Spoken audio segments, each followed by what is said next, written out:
I had waited like 12 days trying to figure out what to do. I didn't want to turn my brother in. I felt guilty about the people dying. I was utterly confused. I didn't know what to think or do. Welcome back, listeners. And Hamilton resident Glenn Edward Rogers is top of the news for all the wrong reasons.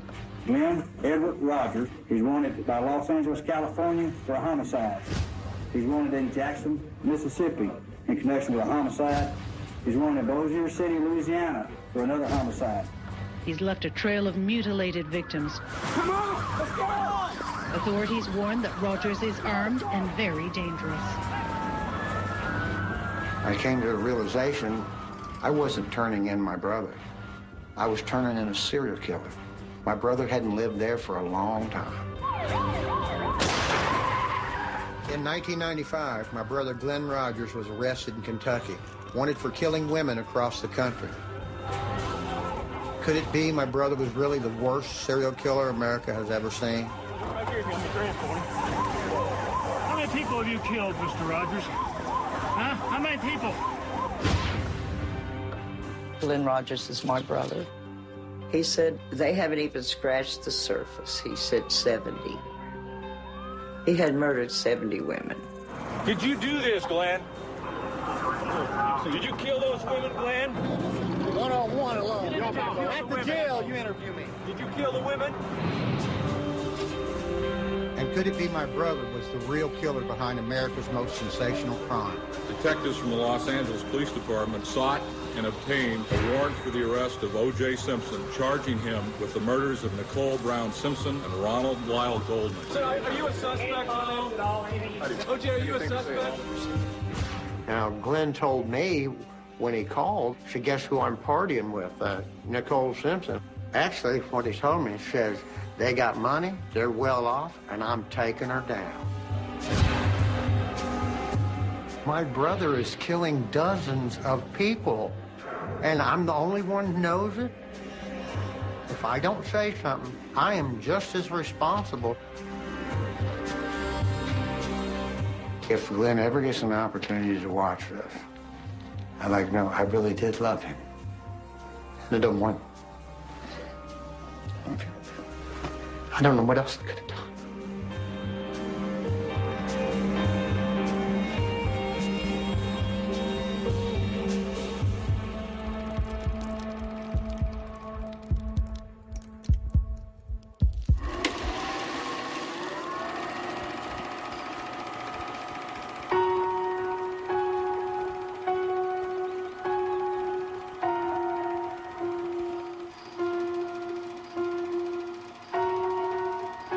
When I see Glenn as a baby, I just wonder what went wrong, what happened to him.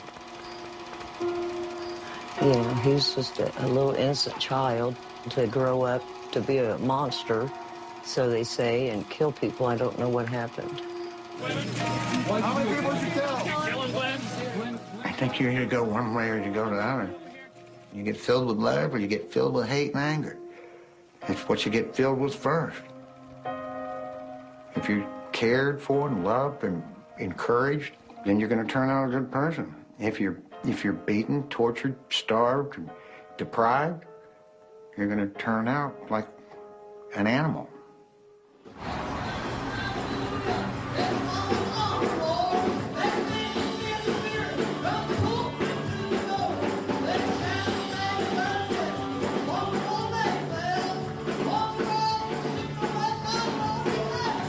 My name is Sue Rogers, and I'm the oldest child, and Glenn Rogers is my brother.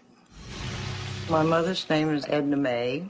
She was always into church, a full gospel Pentecostal, and they used to sing on the radio.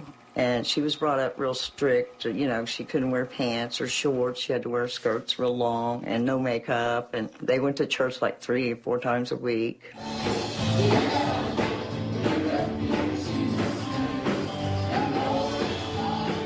My father had just got out of the military. Oh, my mom said he was the most gorgeous man she'd ever laid her eyes on. She wondered why he would pick her, because he could have anybody he wanted. But she was beautiful, too. Well, my name's Clay Rogers. I'm the exact middle child. There's 3 older and there's 3 younger. Claude Rogers was my dad, born in Lee County, Kentucky. And the big thing down there was moonshine. Because my grandma and mom wouldn't let them bring any alcohol down there. They had bottles stored all over the property. My dad, Claude, was a hard-drinking, moonshine-making, gun-playing man. This is where they used to keep the still where they made the moonshine at. And when my dad married my mom at a very young age, she was a church-going woman. But how he decided right then and there when they met that she wouldn't be going to church anymore. I love my mom and dad. They did the best they could do. They're not perfect. Back then, you had to go to a judge and to get permission to have your tubes tied so you don't have any more children. And Mom and Dad went in front of a judge to ask him that, and they already had 5 kids. And he said, no, your life's not in danger. So the next child born was Glenn. It's kind of ironic, isn't it? At Glenn's birth, I think it was the worst possible time. Dad lost his job due to his drinking, so we had to move, and that was the only house that would rent to somebody with 7 kids. And Mom had to tell him we only had 4. It's the only house we could afford. I can remember eating oatmeal, government oatmeal, for 3 years, breakfast, lunch, and dinner. You're hungry, you steal something at somebody's house.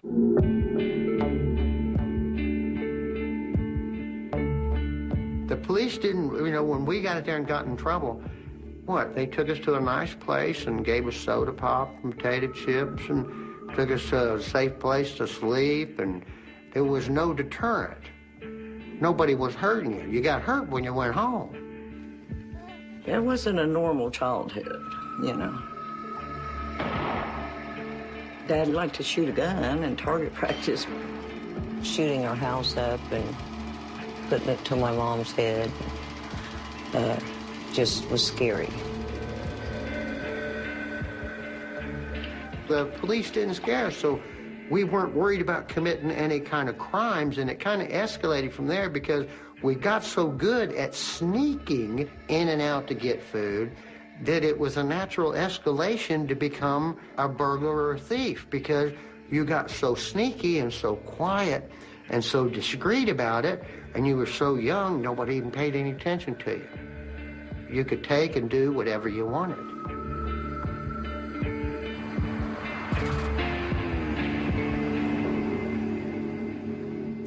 I was about 11 years old, and Glenn was about 8, when I took him on one of his first burglaries.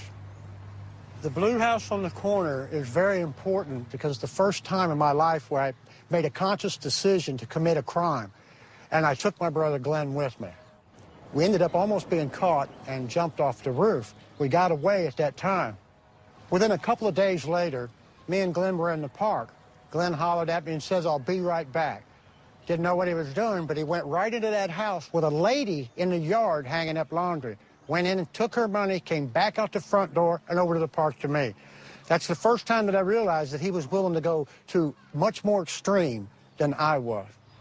Clay was using him, breaking into places and using Glenn to go in. He was smaller, plus if he got caught, he was a juvenile, and he wouldn't go to prison or jail. He did what I told him to do when we were going through this stage, okay? He was younger, so I was kind of protecting him, and he would share bad things with me, so there was a bond there.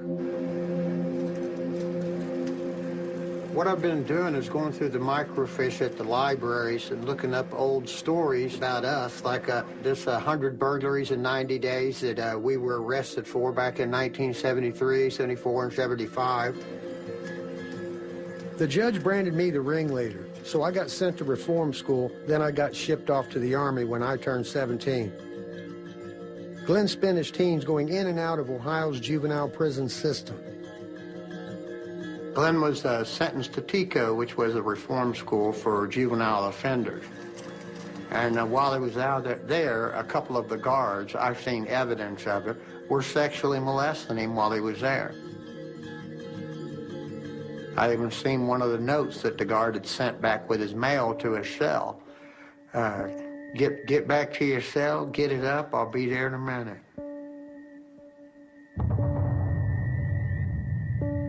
Nobody cares for you on the outside. Nobody cares about you on the inside. You know, you're going through hell. So when you get out of that situation, I went up and got him. Hey, do you think he's can be a normal person by then? This is a sad state of affairs.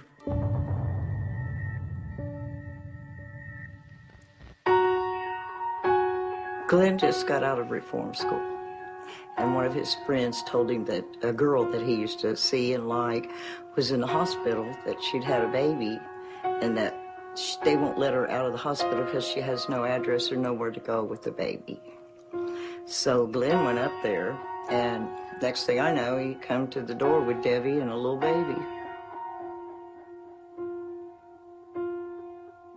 He loved Debbie. He loved the baby. It wasn't his. He adopted it legally. Glenn always wanted to be a good person, and he wanted to have good things, and he wanted somebody to say, look at what I've done. Look at how I've turned out. But everything that he touched turned bad. He was very jealous. He didn't trust Debbie at all. She didn't do anything, but he just didn't trust women. Glenn married Debbie in 1980, and they soon had a second baby of their own. But their marriage was no bed of roses. She had to be at the house, taking care of the kids, not at the store. If she variated in any way from whatever plan that was that day, then she would get beaten. Well, he beat Debbie and put her in a hospital. So that was the first that I ever heard he was violent with the women. Well, look, he's seen it in his own home, and the mother stayed there for over 50 years. So how else is he supposed to take it? I guess you got to beat him to keep him to stick around 50 years. After Glenn had beat Debbie so bad that it looked like he was going to be arrested, Glenn took off to California. Debbie ended up with the kids and a divorce.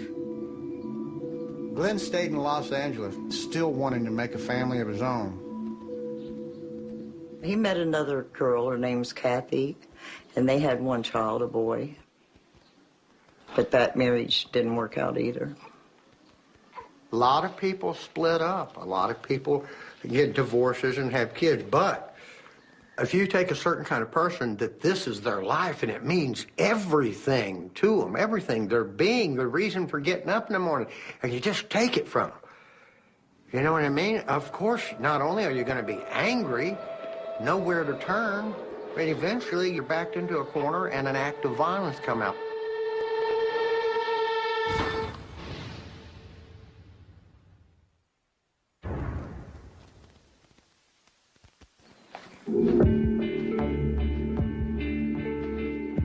After Glenn split from Kathy in 1984, our dad Claude got sick and died.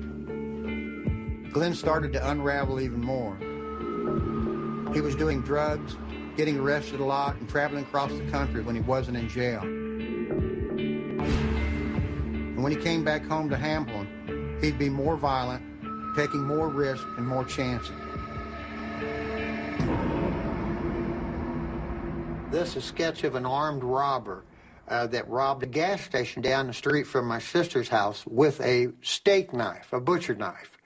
Well, it was, my sister showed me the same newspaper article. She was going to lose her home or be evicted, and Glenn went out and robbed this gas station store and brought her the money back to save the house. The significance of him taking a weapon is he was not leaving without the money.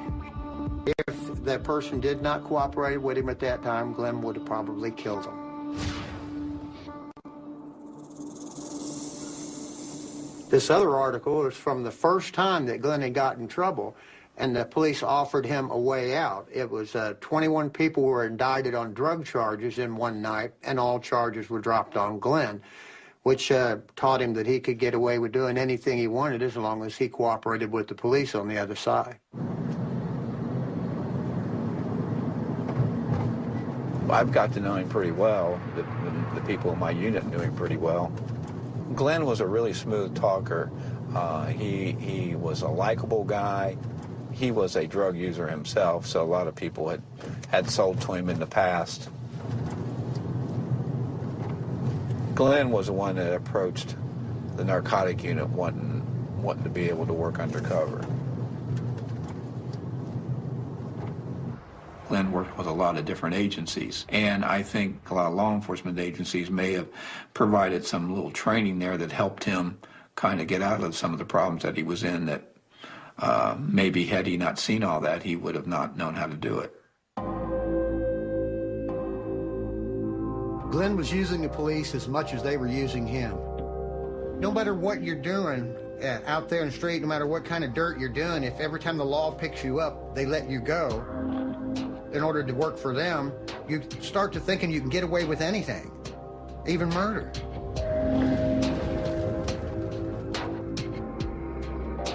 Glenn played both sides of the law for 10 years. The cops never had a clue about the demons dwelling inside my brother. When me and Glenn were young, I'd gotten hold of a deck of tarot cards, and we played with them a great deal. One night in Wayne Park up the street from here, the cards kept telling a bad story. The Tower of Destruction over and over again, the death card, terrible things that were going to happen to her. Both was very young.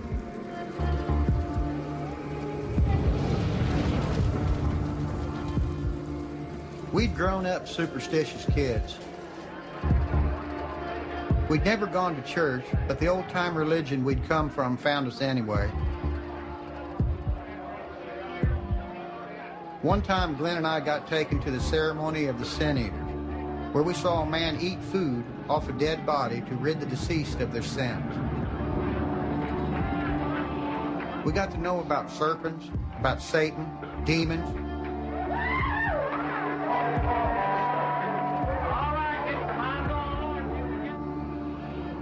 But Glenn and I didn't grow up praying, we grew up robbing. Maybe it ain't so surprising that when the chance came our way in our 20s, we were tempted to call up a demon for ourselves. We'd had a couple beers, so we start chanting.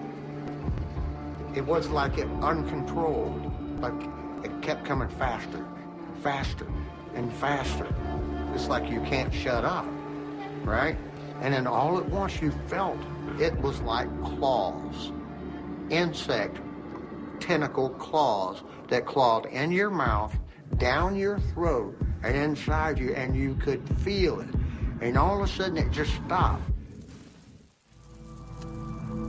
I asked him about, did you feel that crawling in your throat? Glenn told me that he wasn't worried about the demon that came in because he figured the one that was already there would take care of it.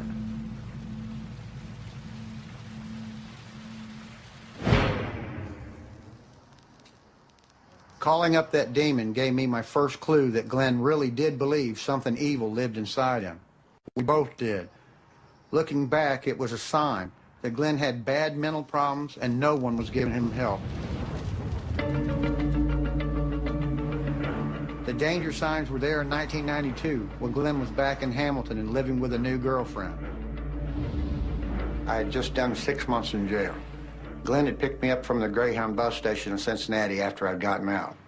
He drove me to a trailer where he was staying with a cockatiel girl that had all these birds. And he talked terrible about this woman. She's actually sleeping in the bedroom in the front. And I'm in the living room looking at the birds, drinking a few beers. And Glenn's talking, she's so disgusted, I can't stand this. I said, well, let's just go. So then Glenn says, no. And he walks into the kitchen, and when he came back out, he had a knife the size of this in his hand. He looked right at me, and he told me, I'm going to stick her. I'd just done 6 months in jail. Okay, I had no intentions of going back for any reason. And when I saw him come out with that, I knew Glenn was on the edge right then. You could tell on his face, I know him. When he came out with that, I told him no. He said, no, I'm going to stick her. I'm going to kill her. I said, no, we're out of here. On the way, he said, I should have went ahead and killed her. I might as well have got her. I've done about 50 so far. I mean, that sounds really bad right now, but I actually laughed because I didn't blame him like right. I thought he was just spouting off, throwing a temper tantrum.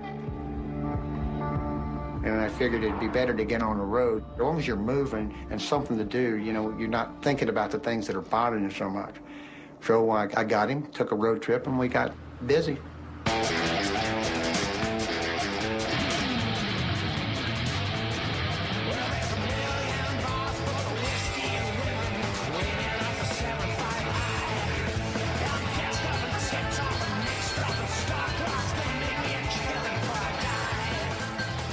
Glenn and I, we're hustlers and con men on these road trips, and we did many different things. Hustling the bars at night. And we were doing burglaries during the day between 10 and 2. Glenn didn't worry about getting caught. He said, I'll just stick them. And I said, no, we don't stick. We don't hurt nobody. You don't have to hurt somebody to make some money. That winter, we headed south, crossing one state line after another. We had to jump on the law, and we were making crime pay.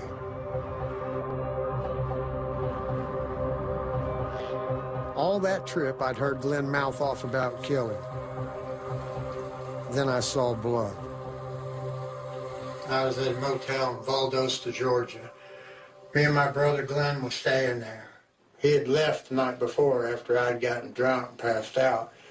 He come in and woke me up about 6:30 in the morning, maybe even earlier. It was still dark. He was covered in blood, clothes all torn up. Things were all over the motel room, stolen tools, jewelry, everything. I told him to get in the bathroom, get them clothes off, and get cleaned up, that we had to get out of there.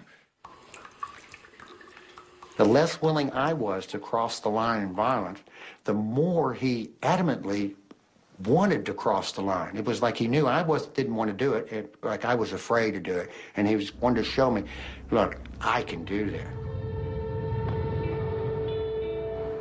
When Glenn got back after that road trip, he was more violent and totally out of control. I split from Glenn, got a day job, and tried to go straight.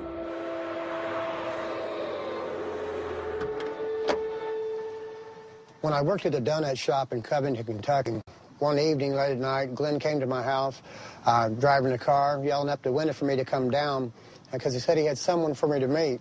When I got down to the car, he opened the trunk, and there was a body of a dead woman in the trunk. Of course, he kind of freaked me out a lot. I told him to get that thing out of here. That's not the first time or the second time that he had done that. He's come to my house and told me that he's had a body in the trunk. I got one in a duffel bag. Help me get rid of this thing. It's too heavy. You don't pay no attention. You don't go with him. But after the first time that I'd seen one, I sure don't go with him. And then you're caught in a dilemma. Do I call the police? Do you call your mom? Who do you call?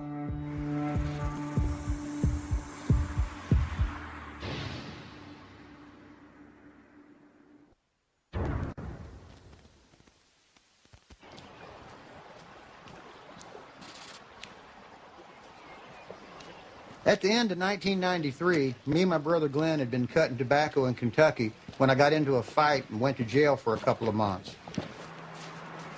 When I got out, I headed for the hills to our old family farm. I went to the cabin up here to stay for a few days, and I noticed that all the furniture in the cabin had been thrown into the back room. And I walked to the back room over here, and I started pulling things out, to get some cushions together and some place to sit, because I planned on staying a few days. Well, I reached down to grab this blue blanket and pull it out of the way, and as I did so, an arm came out of the side of it. It shocked me to death. I wasn't sure who it was or how it got there. All I know is I wasn't going to be the last person to leave this cabin with a dead person in the back room. And as I was leaving, on this wall written here was a message that said, "The shit is going to hit the fan. Get out of here." I knew it was Glenn that had left the message because he had signed it with my dad's shot glass, and only he would have done that.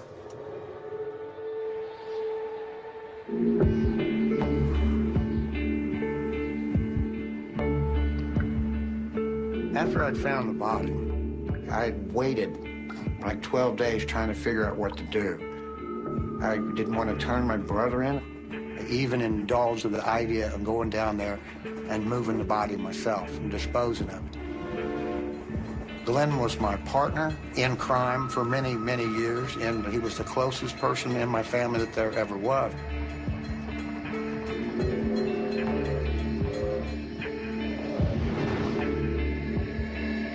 I was in turmoil. No matter what he'd done, he was still my brother.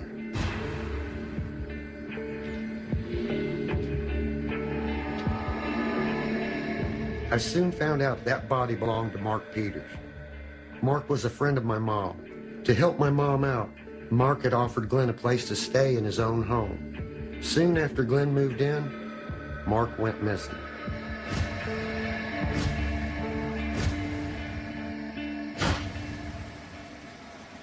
The detective looking for him was Glenn's old contact at the Hamilton Police.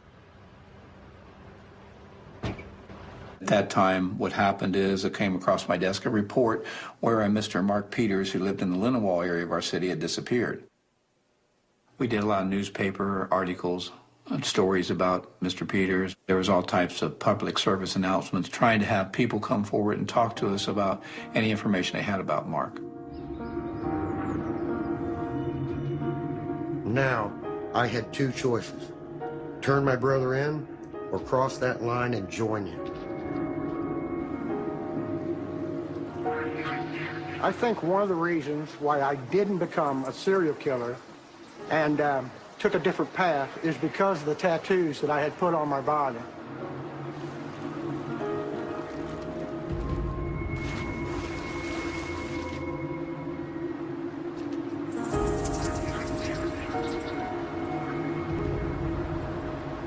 Many years ago, there was an incident in my life where I hurt somebody real bad and I could have killed them. A friend of mine done tattoos. I had him put a 13-inch dragon on my right arm. It represents the great dragon, the serpent from the Old Testament, the devil, evil. I'd had a tear put on my left arm. It's a ball of fire with a demon coming out of it. That's to remind me of what happens when this takes over. And the only outcome once this happens is death. That's a constant reminder every time I look in the mirror that that's exactly what happens every time this gets in control of somebody's life. My brother had a tattoo of his wife, Debbie, on his hand, but all it did was remind him constantly of what he's lost, his kids, his wife, his house. So it was real easy to follow evil. He followed it until that was too powerful, that was all he had. It's very easy to get lost down a road of temptation and evil because they'll suck you in like it's heaven there. Well, I knew Mark Peters. I liked him. I'd made a conscious decision that I didn't want to walk down this road anymore.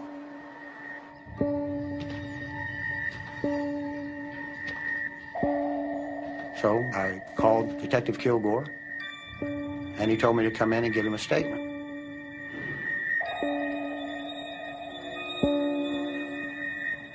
Clay had an extensive criminal background, had been in a lot of trouble over the years.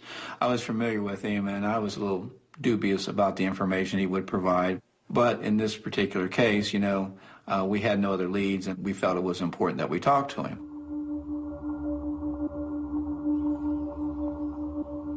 Well, when we walked up to the cabin, some of the officers there with us began a systematic search when they started moving some of the debris in the house, and I remember them seeing a foot stick out of this blue blanket. And at that point in time, I thought, we have found Mr. Peters.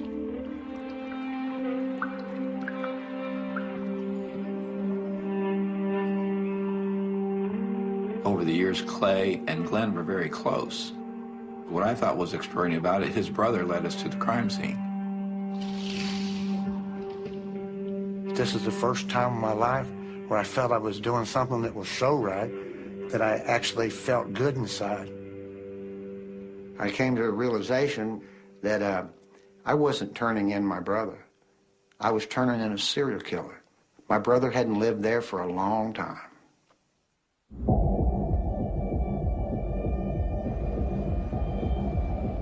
But Glenn was now far from Kentucky. He'd gone back to California, and soon he was calling me saying he was hanging out with Hollywood types like Nicole Simpson.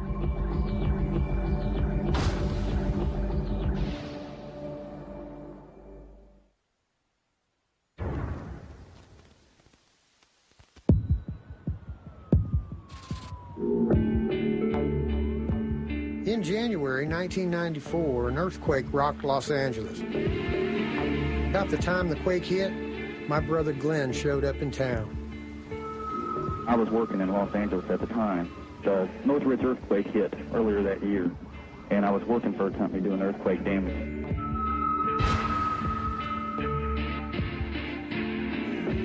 A few months later, Glenn risked coming back home, even though Ohio police wanted him for questioning. In 1994, Glenn was living in L.A., and he came back to Hamilton for a visit, and that's why I decided to have a cookout and have my family over. He told me that he'd met this beautiful girl out in California, and her name was Nicole, and said that he'd done work for her in her house, and said that they went out a couple times for drinks. And he said, you know, Sean, my daughter, and her look so much alike. And he said, she's married to this football player. See, he don't know much about sports. And he said, this football player, and he's black. He's famous, but I don't remember his name. He just remembered Nicole. I'm in my mother's house at this time, and they're already looking for Glenn. The phone rings, and I talked to him, and he asked me, so guess who I'm partying with? Nicole Simpson. Nobody knew who that was. I thought, well, who's that, Bart Simpson's sister? I mean, just joking. He said, no, that's when he told me that was O.J. Simpson's wife.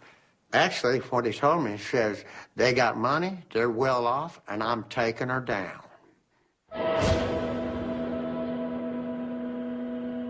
body of a woman reported to be Nicole Brown Simpson, ex-wife of football star O.J. Simpson, and a man identified as Ronald Goldman, were found early this morning. Further reports from Los Angeles say the case is being treated as a homicide. And then I saw pictures of her, and I said, that's who Glenn was telling me about.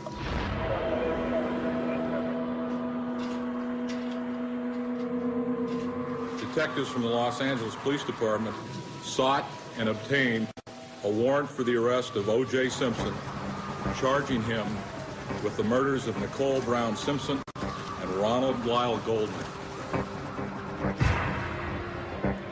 I read how the L.A. District Attorney charged O.J. with the murders.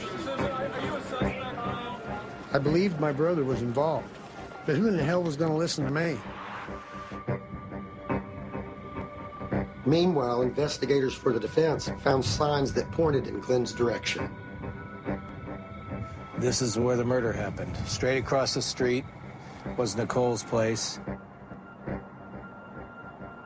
The most significant witness in the whole case was Tom Lang. Lived down the street. He came up to this corner, started to walk across the street, gave a verbal command to his dog, and he spotted Nicole Simpson. He locked eyes, as his words, he locked eyes with her, and then went that way. He also noticed a man in an angry stance right in front of her gate, and he described that person as either white, Asian, or Hispanic, but definitely not African-American. He saw a white Ford F-350 vehicle parked in the street. It would be my wish to find out who it was that was driving that Ford F-350. Letters and pay stubs show that Glenn was living in Hollywood and working for a company fixing houses and painting across the city. As a painter, Glenn had access to a white pickup truck, like the one seen at Nicole's place. And there were more clues tying Glenn to the murders. We felt throughout the criminal case and to this day that killer came from the world of Faye Resnick. Faye Resnick was a friend of Nicole's. Faye Resnick was a drug user. a drug abuser, a drug addict that had gone into treatment. She hung with people from a very dark world. Glenn told me that he had set up Faye Redmond and Nicole Simpson, and they met him at a Van Nuys nightclub. He set them up to rob them. Whether or not he was going to kill them or not, I don't know. He expected just the two girls to be there. But I guess that Ron Goldman showed up.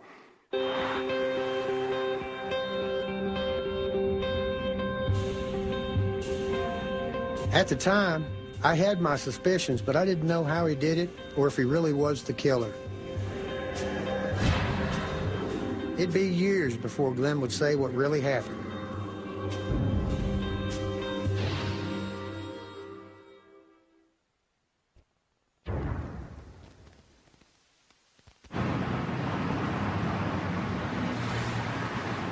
After the Nicole Simpson murder, Glenn laid low in Los Angeles, California. In September of 1995, he was living in the suburb of Van Nuys. He was using a fake name to cover his past. He'd been hanging out at the local bars trying to meet women when he zeroed in on a 34-year-old mother, Sandra Gallagher. Sandra Gallagher had gone to this bar because she had won a lottery ticket. She had won $1,200, I think it was, and she went out to celebrate. While there, she was introduced to Glenn Rogers, a mutual friend, and she ended up giving him a ride home.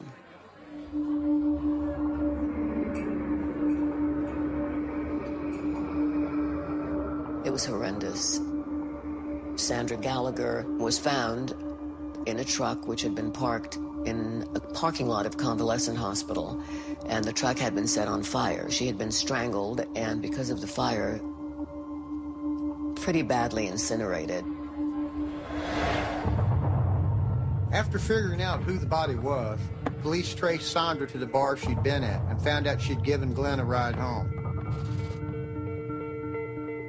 This man is a monster. Think about what happens when you strangle someone.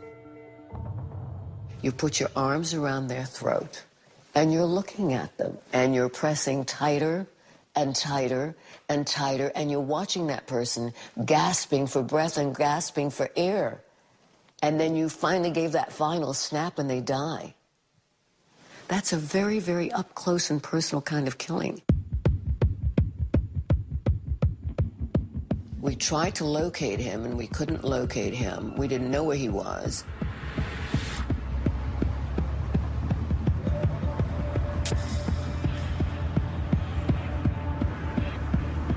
Glenn had skipped town.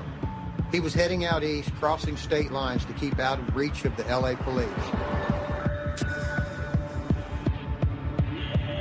He hit Jackson, Mississippi a few weeks before Halloween and took up at a carnival that was in town.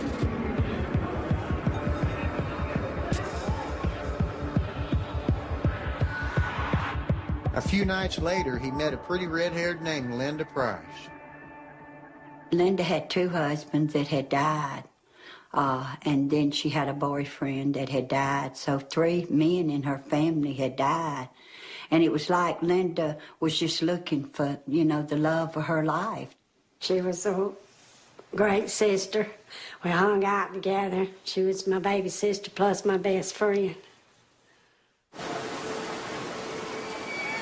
We all went to the state fair here in Mississippi.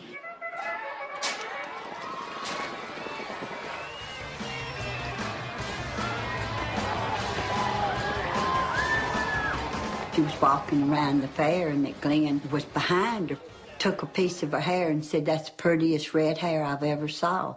Said, "You're beautiful." She said, "Look, Marilyn," said, "what do you think about him?" Said, "Ain't he good looking?" I said, "Yeah, Linda, he is nice looking." Well, you know, to tell Linda that, it was like she was wanting that attention. And it seemed like he did give her that attention that she needed. She said, "I think I met the right one this time." 3 days later, they went and put in for apartment and put the apartment in Glenn and Linda's name, you know. And they lived there 3 weeks. They come out to the house and they sit in the backyard and he was saying that he had met Nicole Simpson, that he had actually worked in her apartment. I told Linda, I said, oh, Linda, he's picking at you. He's never met no Nicole Simpson. I come in from work one day, and I went by the apartment, and he said, you're the bestest mama and grandmother I've ever saw. He said, you are so good. He said, I wish my mother was more like you.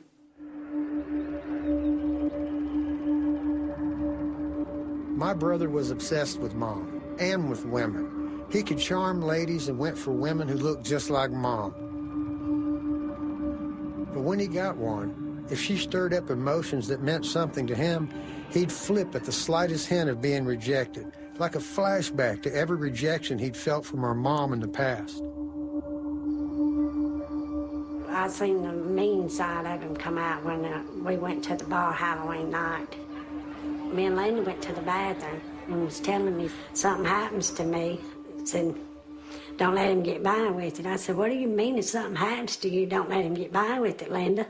Was fixing to tell me something, and he got to banging on that bathroom door.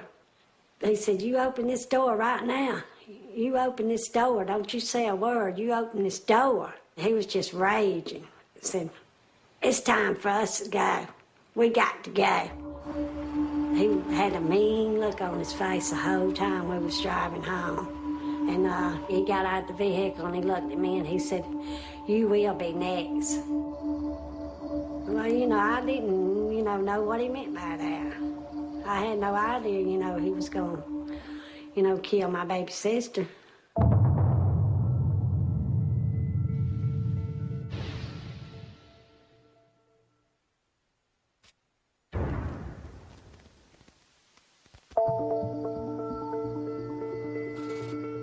I received a call from our dispatch that a female body had been found in South Jackson.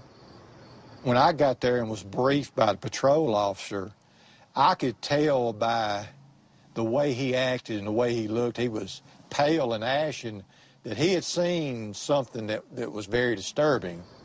I entered the apartment, which was very dimly lit. I shined my flashlight into the bathroom, and that's when I observed Linda Price in the bathtub.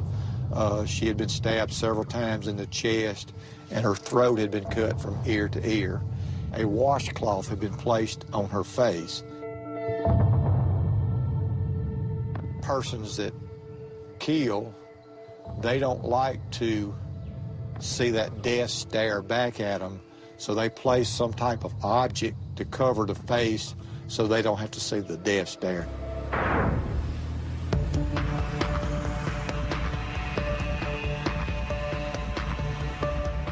I found out later Glenn got the hell out of Mississippi and crossed the state line to Louisiana so local police couldn't come after him. Then my sister Sue got a call from Glenn out of the blue. They'd been really close growing up. It was like early evening when phone rings, like, hello? And it was Glenn. He started talking to me and he scared me, his voice and his laugh. And it sounded like he was possessed, like it wasn't Glenn. I knew it was Glenn, but he was something wrong with him. And then he said, yeah, guess what I'm doing? And I said, what? And I kept hearing this. And I said, what? And he said, I'm smacking these girls on their butt. And I said, Glenn, what are you talking about? And he said, they're dead, and I'm smacking them on their butt. And it freaked me out. And he was laughing, real evil. He said, I'm not going to turn myself in. It's too late. These women don't know who they're messing with. He said that they haven't even scratched the surface. He said 70.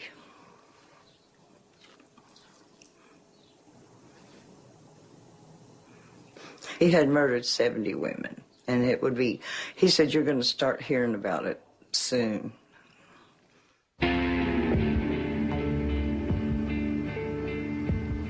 By the next night, he was at the Bossier City strip of bars and motels, doing what he'd always done, looking for cheap beer and pretty women. He found just that in 37-year-old redhead Andy Sutton and her friend Teresa. Back then, I was going through a divorce. I was just kind of scared to be on my own, and I ran into Andy and met her in a bar, and she just brought me out of a depression and taught me how to live, and we became really close friends quick. I told her she could come stay at my house, you know, that I slept on the couch anyways. She was family to me. We were at the bar, and this guy went by, and she's like, I like that. His name was Glenn Rogers. Love was a big word, you know, and for her to say she loved Glenn was out of the ordinary for her, because the man was a dime a dozen in her opinion, you know. They were all the same, but this one was different. He stayed that one night, and we took him to the bus station, and he looked at me and, like, really cold and told me, you take care of her now, you hear? And I was like, I will. Dude, go get on your bus. Glenn had spun a story about having to buy a car and headed south on a one-way ticket to Tampa, Florida. A couple days later, I'm contacted by the Tampa, Florida Police Department. They had a female victim down there. Glenn Rogers is a suspect in their murder.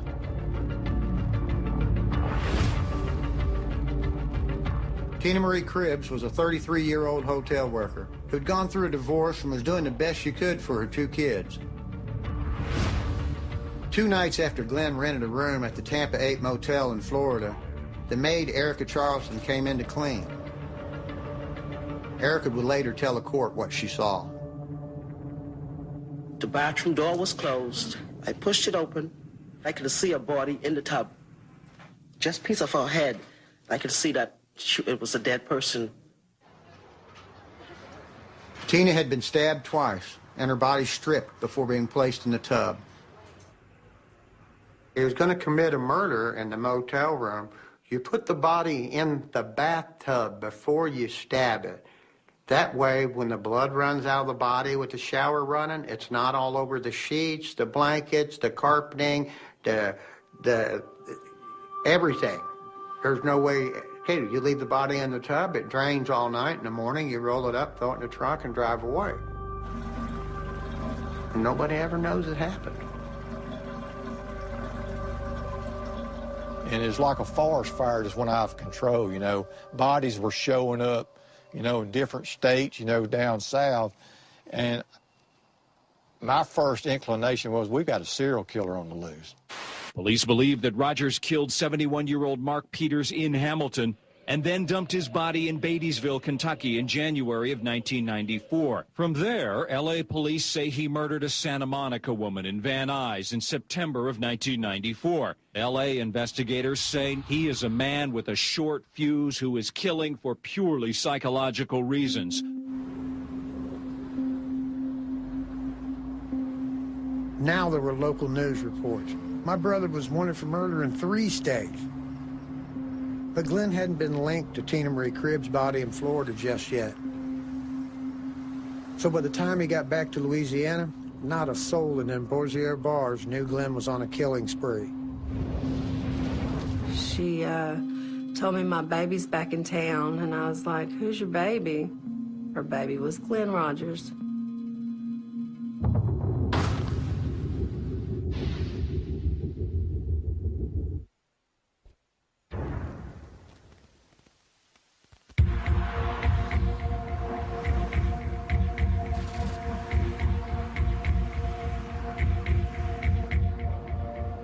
On Wednesday, November 8th, 1995, my brother Glenn met Andy Sutton at a bar in Bossier City, Louisiana.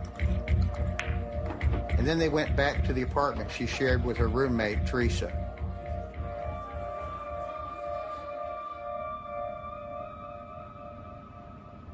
I remember waking up, and it was 10 o'clock, and I heard this knock at the door, and I asked, who is it?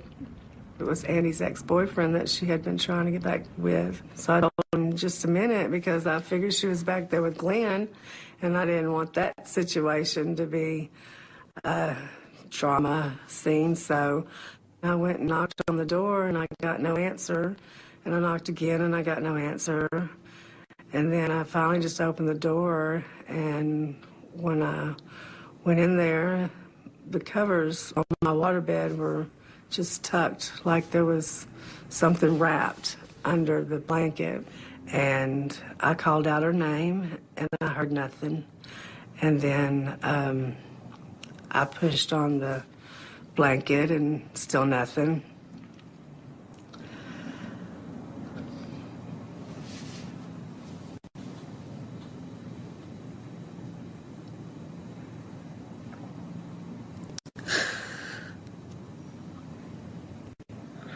Everything happened so fast.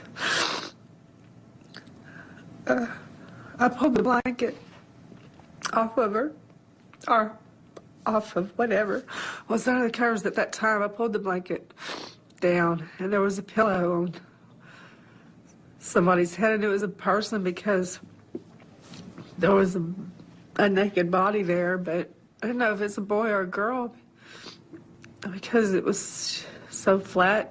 Everything was flat. And when I pulled the pillow, I pulled the covers down further, I noticed it was a girl. And I called her name, and no answer, and I pulled the pillow off of her head.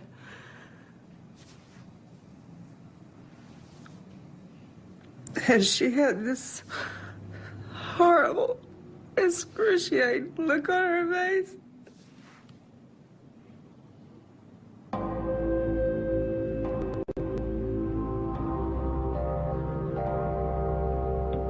Call came in that there had been a deceased person discovered, believed it was a homicide, and directed me to 400 Preston Place Apartments.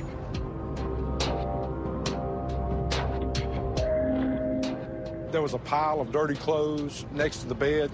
We went through that pile of dirty clothes, and we found a large butcher knife. Whoever had done this was taking out an awful lot of aggression on this lady's body.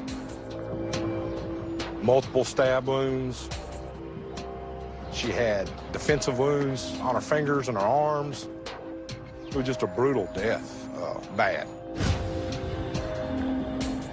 During my interview with Teresa, she had told me that Glenn's truck was at her apartment. I ran Glenn Rogers through NCIC, and it came back a hit. Police now suspect Glenn Rogers in 6 killings, 1 in Ohio with the body dumped in Kentucky, 2 in California, 1 in Florida, 1 in Mississippi, and 1 in Louisiana.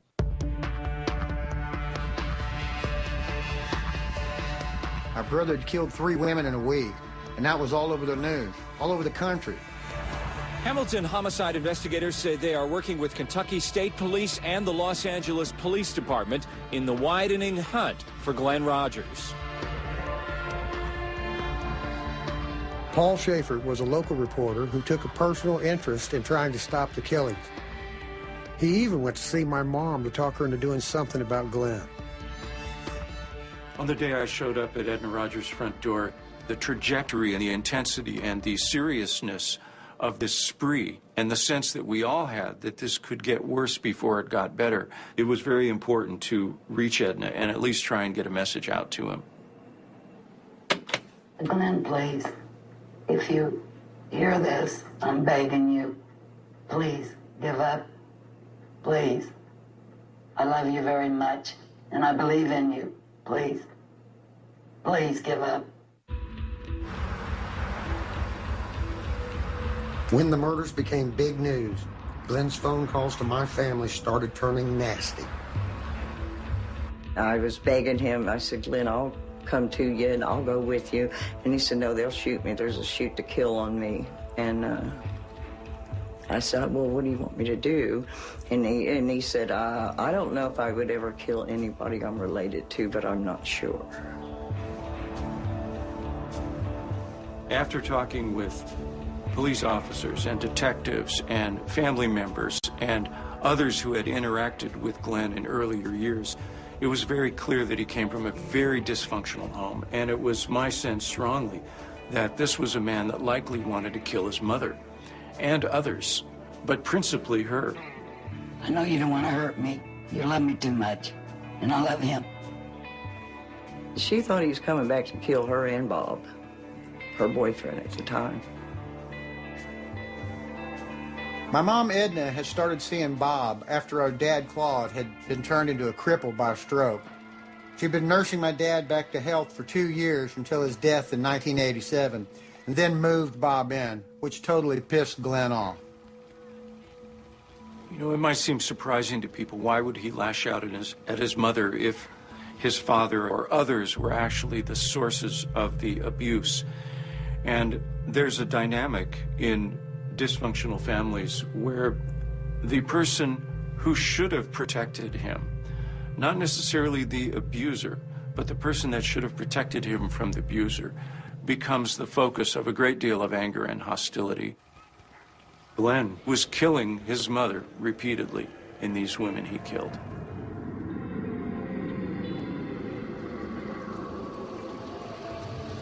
Glenn had told me when I come full circle, he said, I want you to kill me.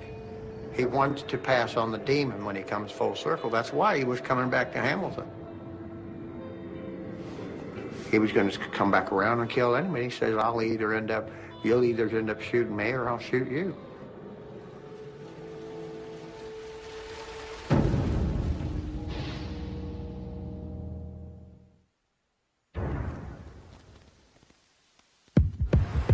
He's left a trail of mutilated victims stretching from Los Angeles to Tampa. On the FBI's most wanted, hunted for 5 murders in 5 states. He's on the run, armed and dangerous. Now it's November 13th, 1995, and my brother Glenn Rogers is the most wanted man in America, with state police and the FBI on his tail. Last seen leaving the murder scene in Tampa. Rogers is Monday. armed and very dangerous. And where is Glenn? He's drinking beer down the road from the family cabin. When the police spotted him, the chase was on.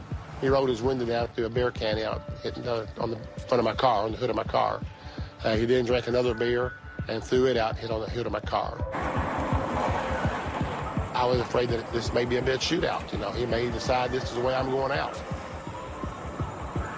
The police set roadblocks on Highway 52. And federal agents picked me up to be a negotiator if Glenn got trapped and started shooting.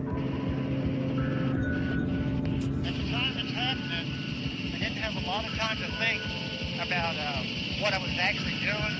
I was mainly in shock at what was going on and what they thought that my brother had done and what they had planned to do to him. Come on, let's go!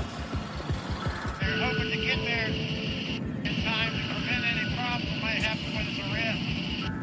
Maybe from being shot and killed.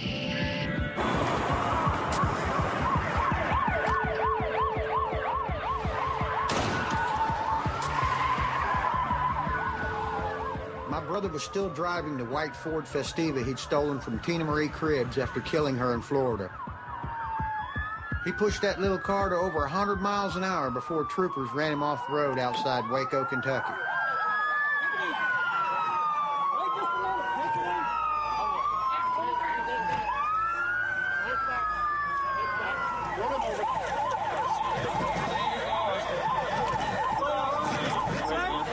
You okay? Everybody's all right. Everybody's all right. I'm all right. Get up, man. Come on. Where have you been hiding, Mr. Rogers? Where have you been, sir?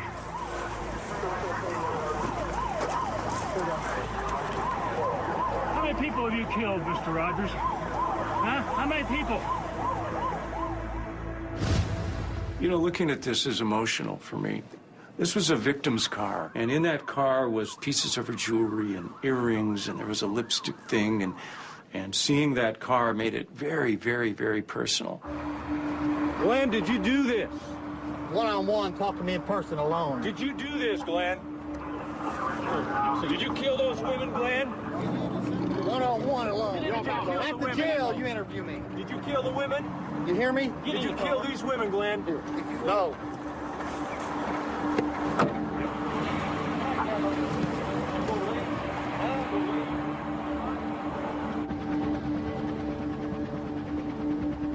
Good and evil exist in this world. And there's some people that are just evil for the sake of being evil, and they like it.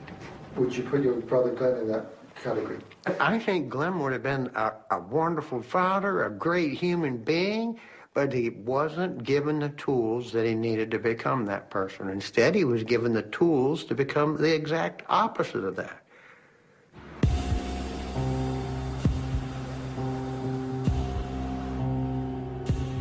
Police took my brother Glenn to police headquarters in Richmond, Kentucky for questioning. Well, we took him to the state police post, and he wanted to know what we were there for. And we said that we were there because we had 4 or 5 homicides. He said 4 or 5, maybe 70. He's up to 70, like up to 70 people. These 5 that we knew about, and that he's told us now there's more. Glenn, why'd you do it, Glenn? Why'd you do it, Glenn? We talked to Sue, Glenn. We talked to Sue. Why'd you do it, Glenn, your mother called me 5 minutes ago to tell you she loves you. Do you have a message for her? Love you too. Get a car. Come on. Glenn, why'd you do it, man? Get back. Stand back. Stay back. Hey. Felt like that he probably had killed several, maybe 15 to 20 people.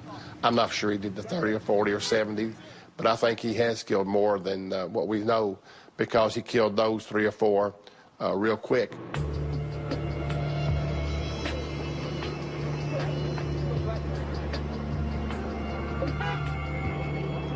This is November the 14th, 1995, jail docket from Madison County, Kentucky.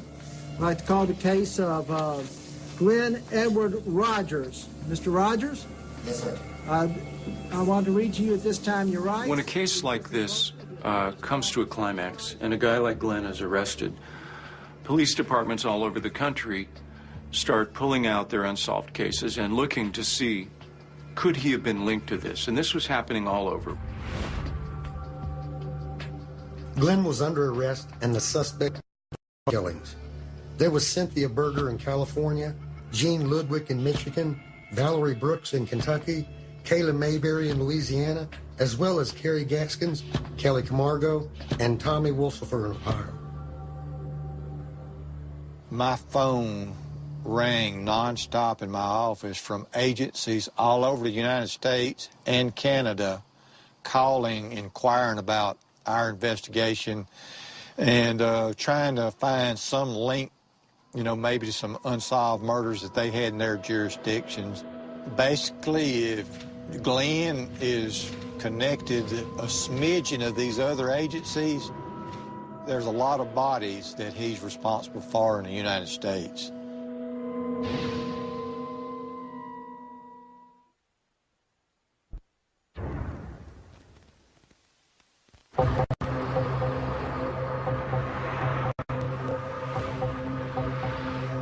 My brother had been moving around the country like a tornado for 15 years. When police took a closer look, they found a pattern. Rare types of killings, bodies left in tubs, frenzied stabbings, and women burnt in cars. We're turning up in places Glenn had passed through, matching him like a glove.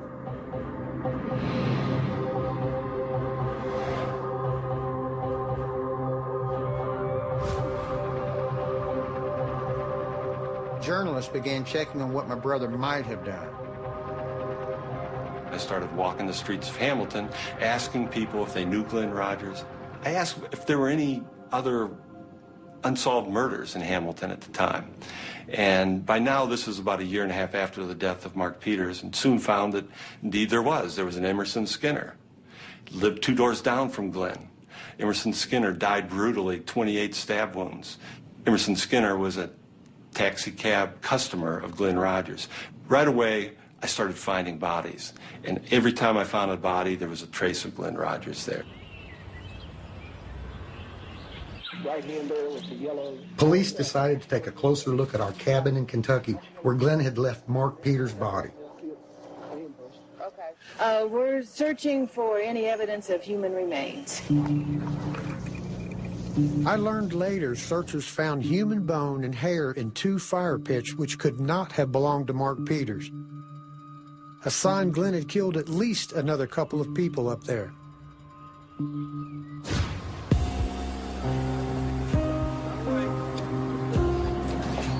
But for all the killings my brother was linked to, only one state could try him at a time. Florida said they had the hard facts to get Glenn convicted and put in the electric chair. Tampa is the last place Glenn Rogers wants to be, but he lost his 6-month battle today to stay out of a state known for its executions.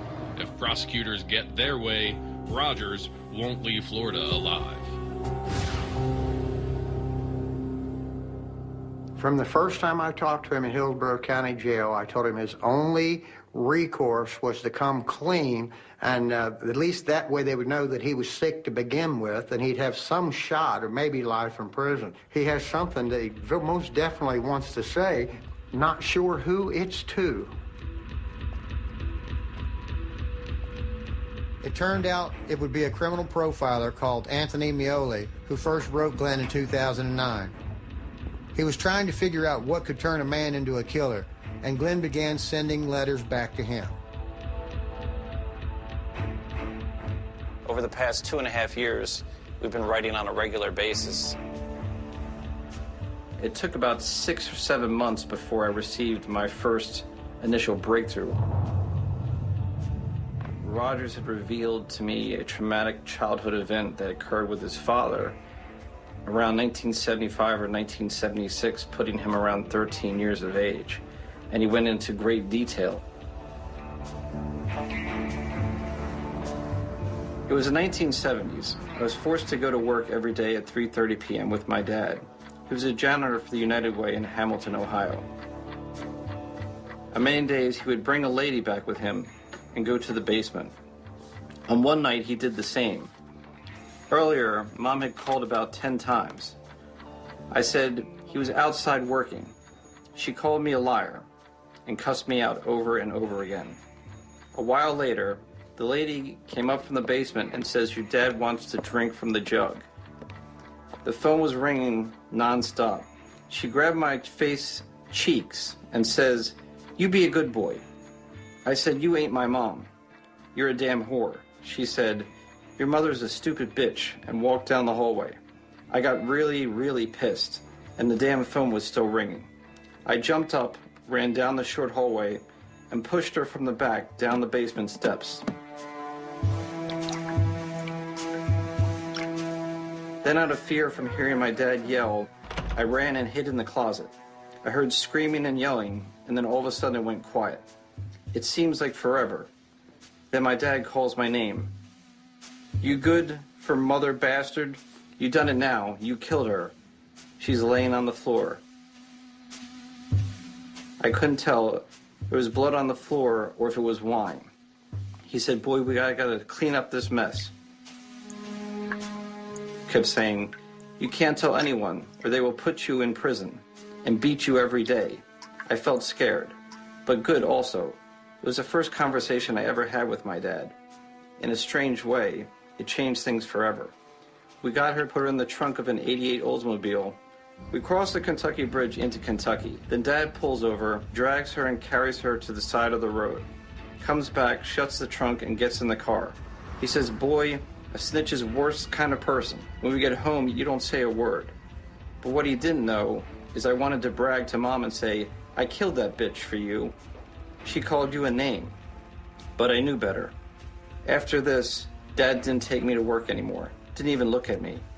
He said, "Boy, you're no good. I can't take you anywhere." It wasn't any time before I stopped being scared. I hated everyone in our home. I spent the next few years taking it out on other people. If someone didn't like me, I didn't care. I just hated them more. To this day, I don't know if I killed her when she fell down the stairs or if he did, but I was made to believe I did it. Your friend, Glenn Rogers.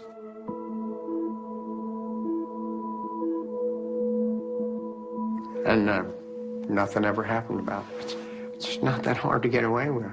You dig a hole far enough out and deep enough, no one ever knows.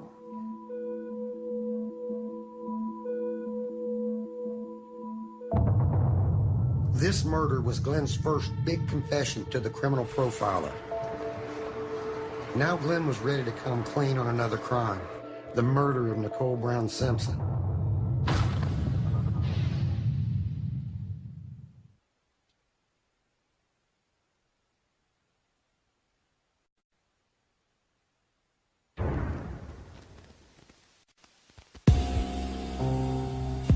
Back in 1994, my brother Glenn told me he'd met Nicole Simpson, that she was rich, and that he was going to take her down. Just a few days later, a neighbor found the bodies of Ron Goldman and Nicole outside her Brentwood home. While I was thinking Glenn had done it, L.A. prosecutors charged O.J. with the crime. The trial began January 24th, 1995, with O.J. Simpson charged with killing his ex-wife and her 25-year-old friend, Ron Goldman. Prosecutors used a range of graphic devices to prove their case. The animation showed the government's theory that O.J. Simpson came to Bundy, went through the front gate, killed Nicole, then struggled and killed Ron Goldman, and then left out the back gate.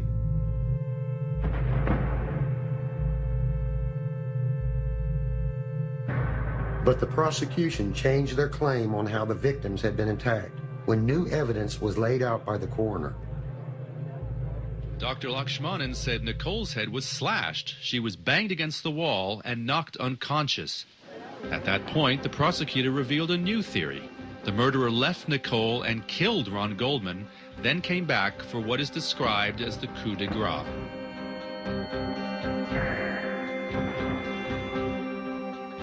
Well, when we first saw it, it presented O.J. Simpson as the murderer, sole murderer, in this alcove.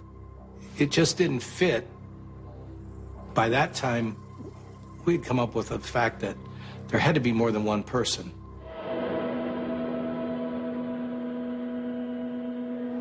After 8 months of evidence and 3 hours of deliberation, the trial of the century ended October 3rd, 1995. We, the jury, in the above entitled action, find the defendant, Orenthal James Simpson, not guilty of the crime of murder in violation of Penal Code Section 187A, a felony upon Nicole Brown Simpson.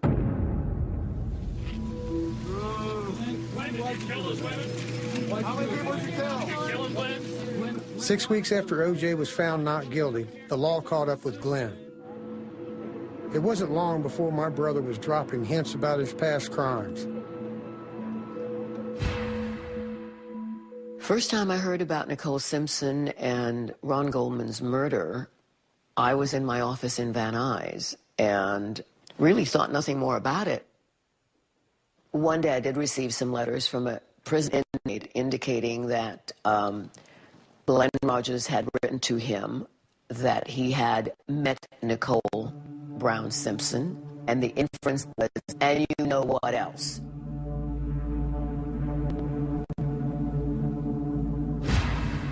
We forwarded it immediately to the O.J. Simpson prosecutors. Authorities ignored clues leading to my brother, and it would be years before Glenn came back to that story.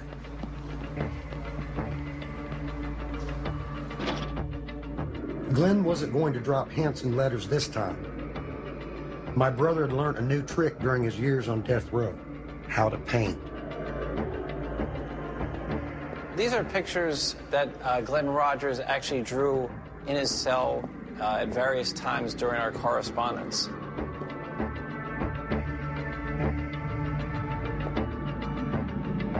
Glenn was even able to paint the demons he believes have lived inside him all his life. Glenn had explained to me the meaning of this piece. Basically, what you see here is two bottomless abysses, and this is the evil within him looking into the deep abyss and seeing two huge tunnels leading down into hell.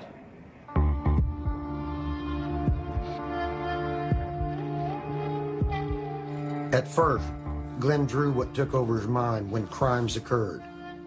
Then my brother started drawing hints about the blood he had shed. At this stage of our relationship, Glenn starts to include clues and/or names and/or places that he knows I will find in a certain amount of time. In June 2011, Glenn sent the criminal profiler a clue that linked him to the murders of Nicole Simpson and Ron Goldman. Here you see R-O-N And on this tombstone, used the letters Nicole. His admission of his involvement in the Ronald Goldman and Nicole Brown Simpson murders.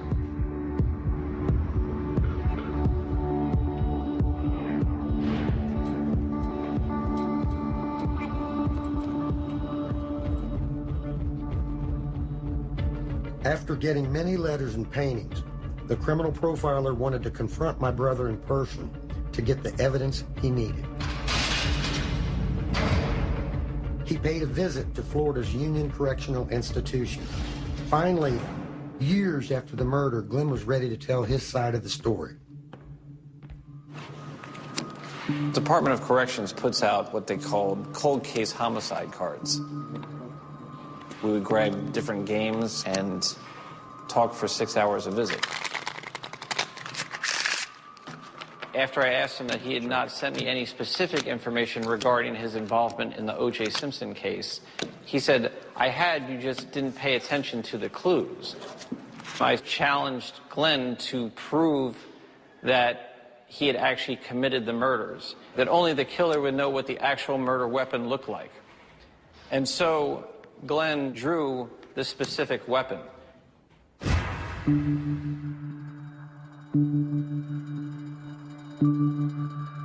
Now, Glenn added a twist that he never told me. A husband's anger over a high-dollar gift that had been kept by his ex-wife was behind it all. Glenn told the criminal profiler he was paid to steal back Nicole's diamonds. Can you show me a set of earrings that would cost approximately $20,000 about 20 years ago? O.J. Simpson allegedly hired Glenn Rogers to get into the house of Nicole Brown Simpson and get a pair of earrings. Essentially, his belief was that they were worth $20,000. Glenn told me that O.J.'s instructions were that you may have to kill the bitch. Those were his exact words. Glenn Rogers explained to me that he had parked his white pickup truck, a Ford pickup truck, on a side street right by the side of the condo. He explained that O.J. knew of a spare set of keys in the rear of the condo. The idea was that actually the murder would take place inside the home. Once Glenn got the keys, he then crouched down just past the front of the gate. At that moment is when Ronald Goldman walks through the front gate. Glenn Rogers realized that Ronald Goldman suddenly became an obstacle that needed to be dealt with. He struck him with a large knife, incapacitating him, and threw him against the tree. It was not something that I had expected Rogers to say. He said that upon her entering into the fray, he stabbed Nicole Brown Simpson once, and she fainted. He charged Goldman and pushing him against the tree where he later was found deceased. He said that he pulled her hair back to expose her neck and pulled the knife once to sever her neck to kill her instantly. OJ, anything you can tell us? OJ didn't want to, quote, get his hands dirty, per se, in the crimes. He was essentially going to check on Glenn's work. If Glenn's story was true, there had to be something at the crime scene to show he'd been there. And sure enough, evidence came out in the Simpson trial that two men were there. Shoe prints spelled out a story in blood. And the Lorenzo. FBI agent William Bodziak went halfway around the world to find these expensive Italian shoes he said are similar to the ones that could have been worn by O.J. Simpson to commit the murders. Bodziak examined the bloody footprints found on the walkway outside Nicole Brown Simpson's condo. They matched the soles on the exclusive Bruno Malley shoes, he said, and the size of Simpson's tennis shoes are a perfect fit. But the shoe prints that looked like OJ's weren't the only ones there. It's possible to identify here a design that resembles a shoe. Yes. Nationally known forensic scientist Henry Lee identified a second set of shoe prints, what could be a mystery murderer. By the time O.J. had gotten there, 2 people had bled significantly onto the sidewalk. If O.J. Simpson told me I did it, I would want to know how. You got to explain to me how you did this in less than 6 minutes and got rid of the weapon, the clothes, the bloody clothes. How did you do this? Impossible.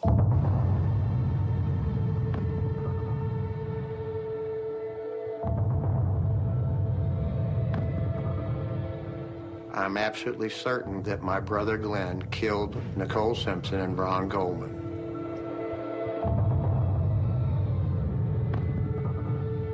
I know my brother did it because I've seen proof that he was there.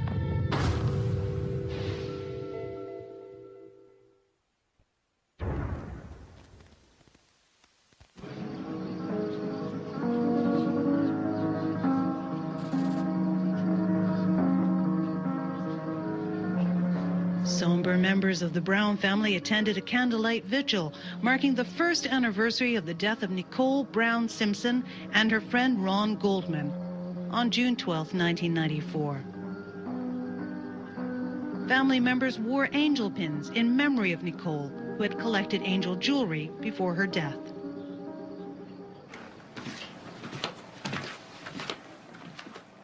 I remember the pin. Mom said Glenn sent it to her. And when she went to trial, he wanted her to wear it.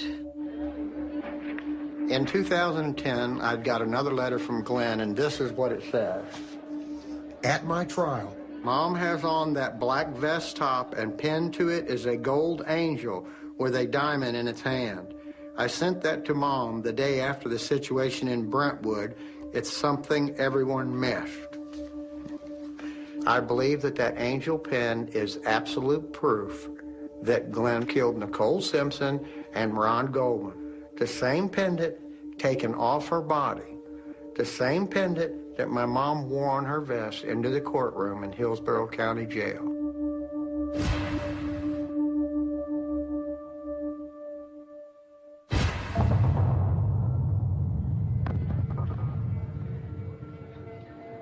"18 months after he was captured, a Florida judge sentenced Glenn to death for killing Tina Marie Cribbs in the Tampa 8 motel.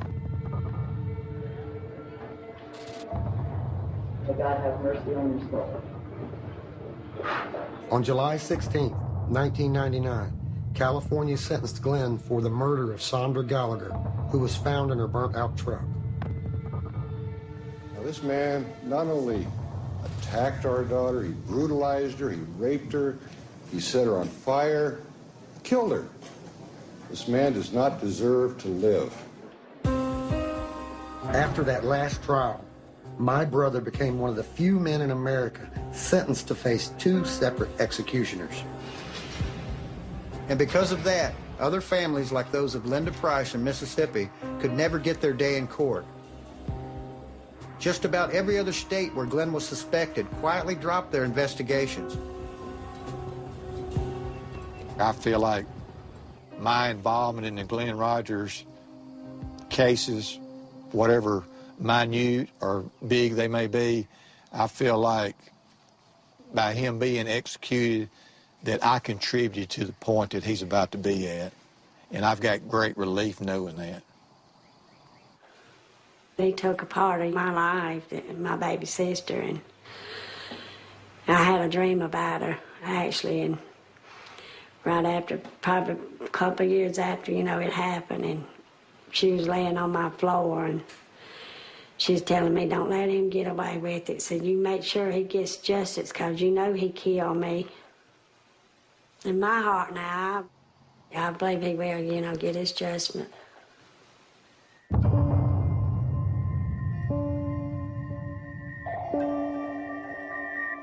It's been 15 years since a judge sentenced Glenn to die. He's run out of appeals and could be executed any day now.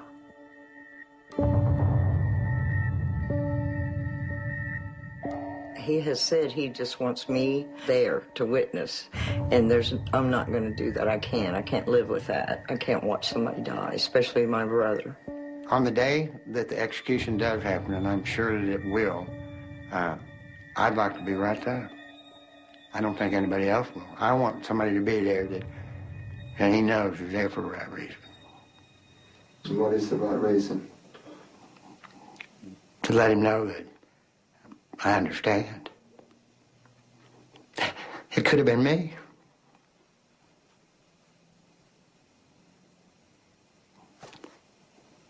Yeah, I'm about done.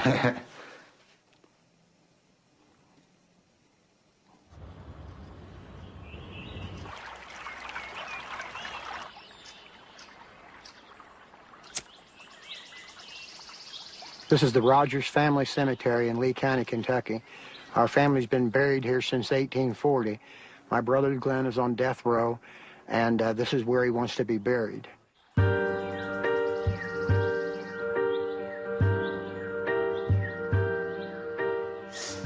Well, Glenn likes to get a final ha-ha, a final gotcha in on anything.